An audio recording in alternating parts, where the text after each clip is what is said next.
Here now to discuss this morning's political headlines further, political strategist Rena Shah and Calvin Dark. Thank you so much for joining us here on Scripps News Weekend.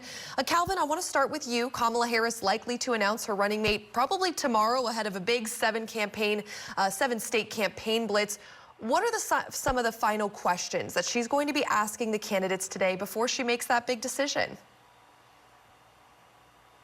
Well, good morning. Glad to be here. I tell you, for political nerds, this is our reality show. So I know that a lot of folks are waiting, as am I, to see who that choice will be. One thing that I am very pleased about is there really isn't any of the choices that I wouldn't like. I think she has several great choices. And I think what she's going to be focusing on in her meetings is probably going to be, one, how does she work with them? Because that's going to be important. And two, how will they make the case for her against Trump and make the case directly against J.D. Vance? And Rena, from your perspective, which VP candidate gives Kamala the best chance to get to 270 electoral college votes come November? Are there any picks that you think could maybe hurt her chances?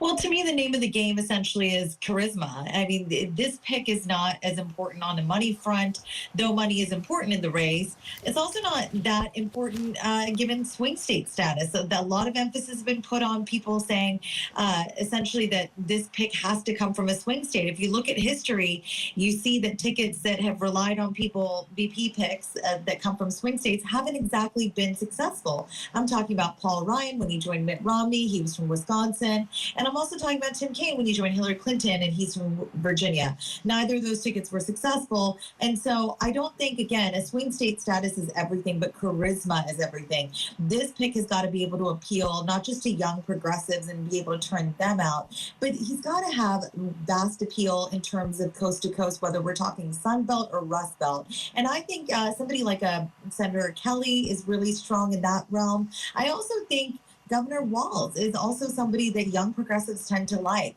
And let's not forget Pennsylvania Governor Shapiro, who perhaps doesn't have national name recognition the way that some political strategists think he does, but does tend to have appeal because of his more moderate streak. And Rena, I want to also turn to Donald Trump last night, something he said during his campaign rally about trying to, quote, define Kamala Harris. We want to listen to this bite and get your thoughts on the other side. So we have to work hard to define her. I don't want to even define her. I just want to say who she is. She's a horror show. She'll destroy our country. Rena, what do you take from Trump when he says we have to work hard to define her? What does that tell you about GOP and Trump campaign strategy around Harris and messaging at this point?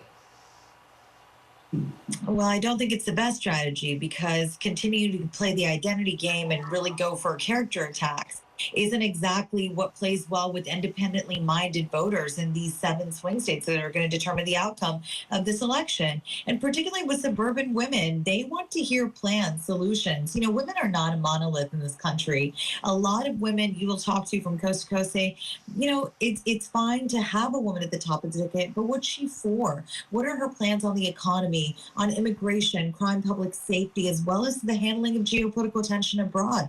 I'm talking about in Ukraine as well as in Gaza.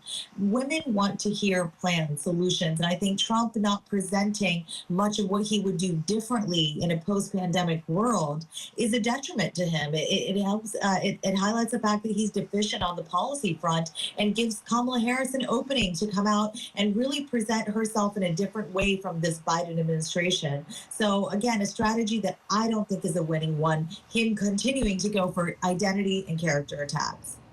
And Calvin, your thoughts on the, words that we just heard from Trump and what that says about his strategy toward Harris at this point? Well, I tell you, it is surely valuable to see him having a brainstorming session on messaging. I'm sure the Harris campaign is watching that with great interest. I think that if he continues the identity attacks, we Black and brown people know what that's like in our own professional lives, and I think that will increase support for Kamala Harris. I also think that Donald Trump has to pick a side. Either Kamala Harris is incompetent and can't do anything, or she was the mastermind behind Biden's supposed failed policies.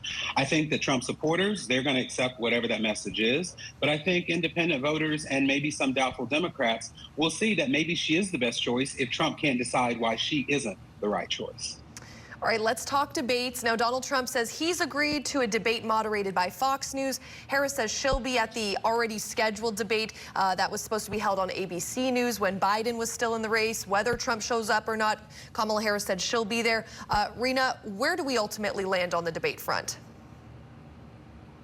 Well, it's still a work in progress. You know, the two of them are saying they want different dates, but Harris also, really putting herself out there by saying that I will see you there. It's up to you. You know, this is a game of chess at this point, and Trump gets that. He is trying three-dimensional chess with Kamala Harris by agreeing to a debate that wasn't even discussed before, sort of fabricating his own debate. And I think that's actually rather.